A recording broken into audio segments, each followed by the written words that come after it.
Hello and welcome back to another video. We have the ScrawlrBox today and it is the June ScrawlrBox. It's just dropped through the letterbox and I'm really excited about it. It's quite a heavy and quite a dense feeling box, so I wonder what's in it. So I'm not going to go through all the drivel and things. I'll link ScrawlrBox in the description below and you can click on that and go and check it out if you are interested.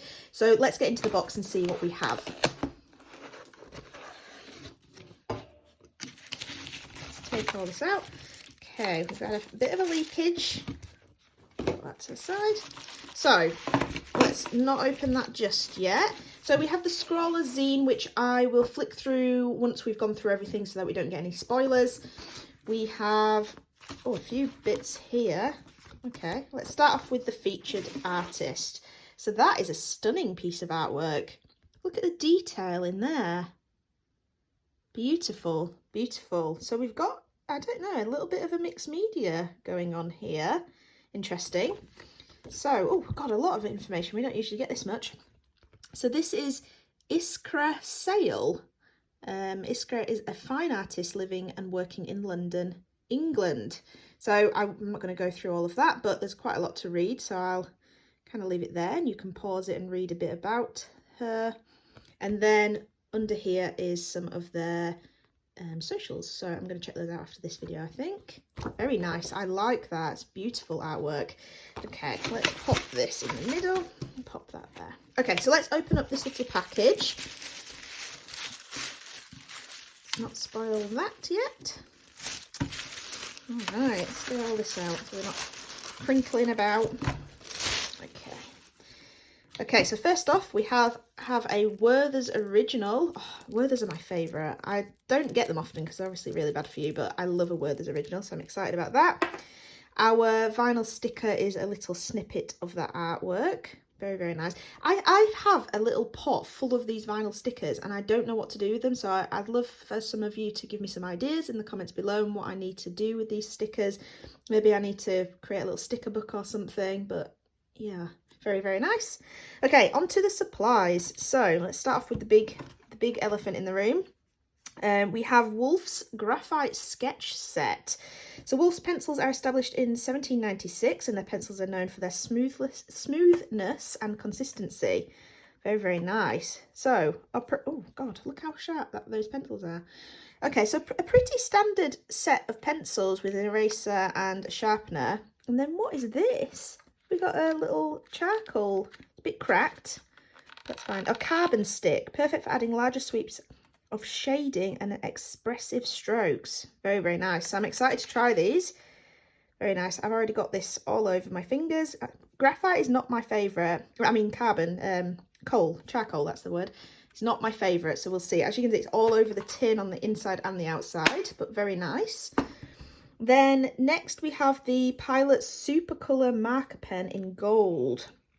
So a nice little, it's a permanent marker in gold. Interesting. So I'm excited to try that. It's going to be a pump action, isn't it? We're going to have to pump this and spend quite a bit of time getting the ink to come out, I think. Oh, no, it's already out. Okay, that's good.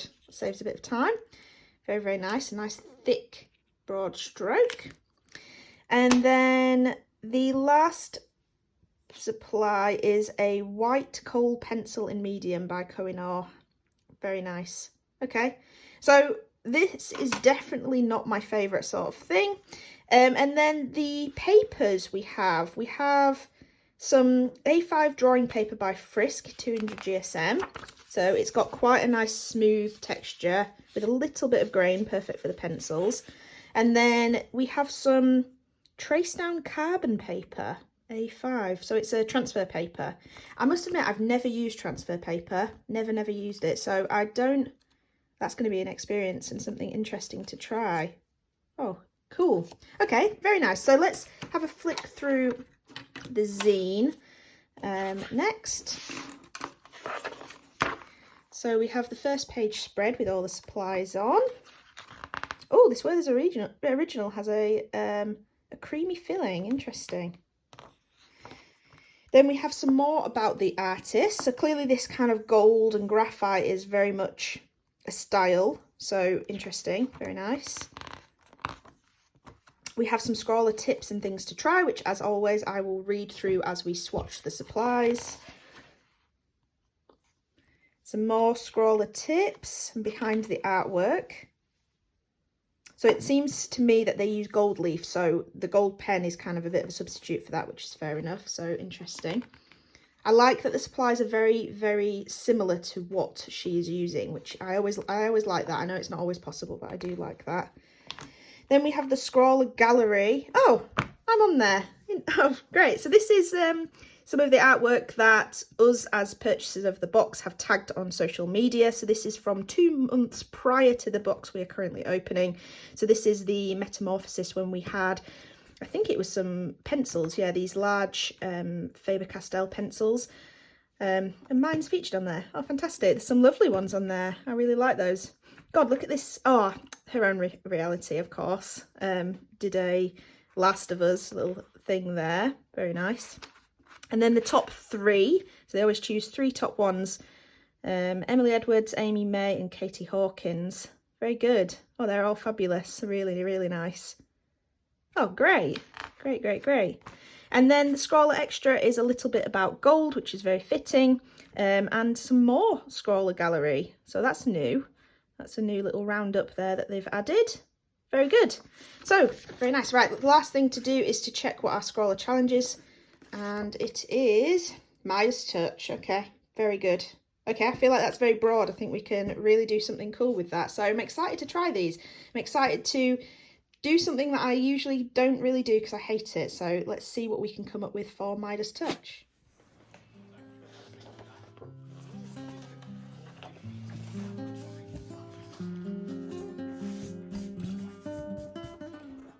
So for the Scrawlr tips and things to try, there are a few key things that I feel are a little bit of common sense when it comes to working with graphite and charcoal, and that is blending using a cotton bud or tissue instead of your fingers, using lighter layers and building them up, and preventing smudging by using a piece of paper or tracing paper. You know, some of those key things that I feel like you would kind of know later on in life anyway, maybe not as a child, when using graphite and charcoal. Then there's a section called Express Yourself where it's talking about the carbon block and using the block to fill in larger areas and create expressive marks, and switching up the angle you hold it to play about with different shapes and sweeps of tone. And it does say here that you can layer the gold over the graphite even when burnished, and you can see in the image on that page that you can actually see the graphite and the charcoal underneath the gold. However, when I tried that with my swatching, I noticed the gold was quite a lot more opaque than it seems to be in this page here, and I couldn't see any of the texture or any of the tones underneath the gold. So I don't know whether, you know, I need to run the pen down so it's running a little bit drier and that would make it show through. I'm not sure. Then they talk a little bit about the transfer paper. When your final sketch is ready, you can use the transfer paper to trace it onto a new piece of paper. Now, when I was using this, I actually didn't use the transfer paper. I kind of thought, if we're doing a graphite drawing, I'm going to just sketch it out in graphite and work from there. So there was no need for me to kind of polish a piece on a separate piece of paper and then transfer it onto another. So that's just my opinion anyway. I'm sure if you've got a reference photo and you want to trace that, that would be more than doable. And then they talk about the gold. The gold marker is a permanent based ink, meaning once dry you are unable to reactivate it. Avoid getting it on your clothes. For an even application of metal colour, use small circular strokes. That way, when it's reflected in the light, you can't see any obvious stroke marks. And then it goes a little bit on about the different types of graphite, the soft black, hard black and firm, etc.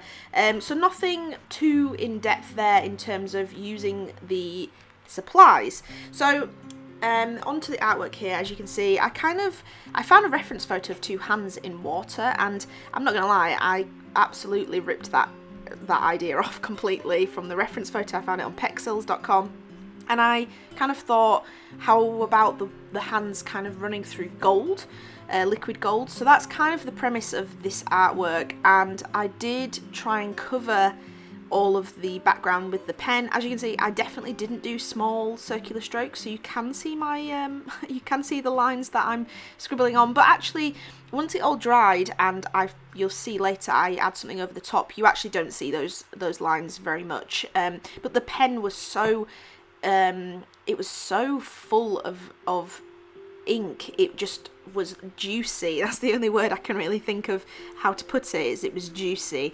I did indeed have to actually pump it. When I said at the beginning that it was already pumped, it wasn't. I did have to pump the ink out of it, but it didn't take too long. But yeah, I just basically filled in this background. I kind of wanted a bit of a rough white border as well, so that's what I left there. But it was just a simple thing of just filling this background in for the start.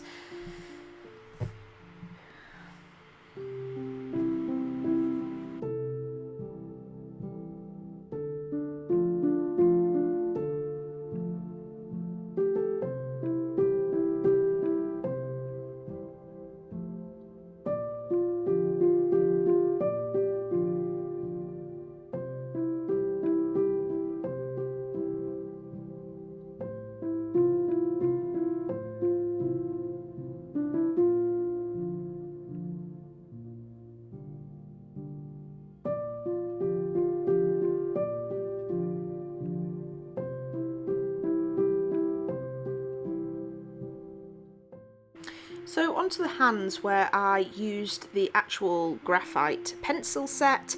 I predominantly used the 2B pencil. That's definitely my favourite pencil. And then I added a little bit of the 6B and 8B where it was particularly dark and I wanted it to be really, really saturated with graphite. But I just used them, you know, layering them up, just pressing on lighter and darker where I needed it to be dark and light, basically. There's no rhyme or reason to it, just building up those shading and lighter areas, leaving them white just to, you know, show the effect of the fact that the hands are curved and the fingers are curved, and where areas are shaded and where areas are being hit with light. So I just went ahead and did that on both hands, and then we move on to the actual making of the water, really. I think shading these hands was kind of the easy part. I had to really make them look like they're coming out of water, and they're partly submerged in the water, and I think that was where I was struggling.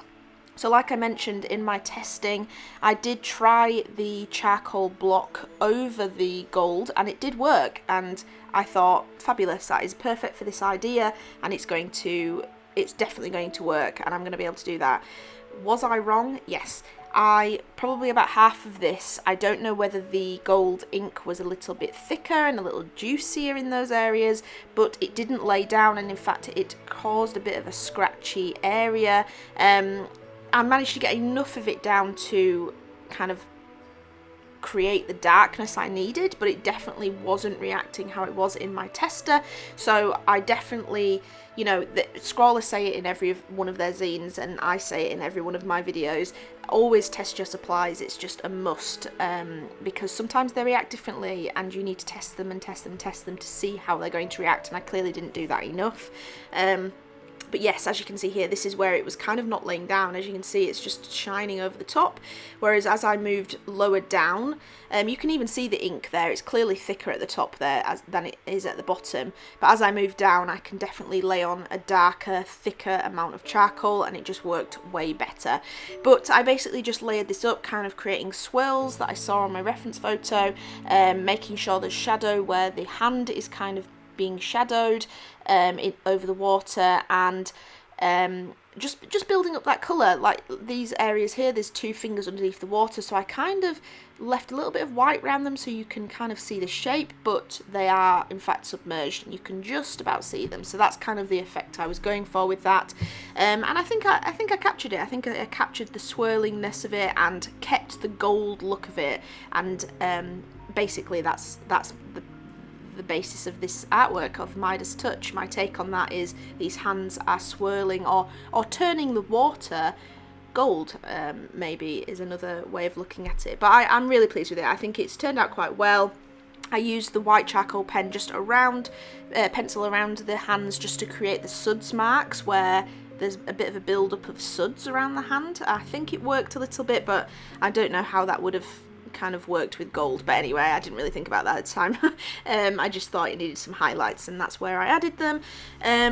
But considering charcoal graphite's just not my favourite, I don't really work well with it.